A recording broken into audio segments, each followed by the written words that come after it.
Indian middle class ఏముంటోంది అంటే, Hamas దాడి చేసినప్పుడు హమాస్కు వ్యతిరేకంగా ఇజ్రాయిల్ పాలస్తీనా మీద, గాజా మీద ఎంత భయంకరమైన దాడి చేసింది, ఎన్నాళ్ళ బట్టి దాడి చేస్తుంది, వదిలిపెట్టిందా? అంటే 100 మందిని చంపి బదులు తెరుచుకుంది కదా. భారతదేశం కూడా ఆ పని చేస్తే బాగుంటుంది, చేయాలి. ఇజ్రాయిల్ లాగా మనం కూడా విరుచుకుపడాలి, పాకిస్తాన్ మీద యుద్ధం చేయాలి అని మాట్లాడే వాళ్ళ సంఖ్య కూడా మనకు కనపడుతోంది.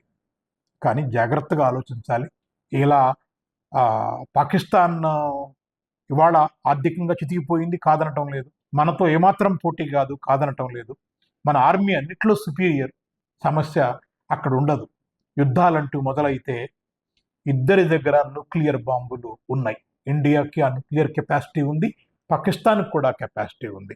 కాబట్టి ఏదో ఆల్ అవుట్ యుద్ధానికి మనం ఊరికనే ఉద్రేకపడిపోయి రెచ్చిపోతే జరిగేది ఇంకా పెద్ద మారణహోమం జరుగుతుంది. దానివల్ల ఎవరికి ఏ ఉపయోగం లేదు. చేసిన దాడి పాకిస్తాన్ ఆర్మీ అండదండలతో కొంతమంది తీవ్రవాదులు చేసిన దాడి ఇది. ఈ దాడిని మనం దాడిగానే చూడాలి. దానిని ఎటువంటి పరిస్థితుల్లో ఎలా మట్టుబెట్టాలి అనేది ఆలోచించాలి.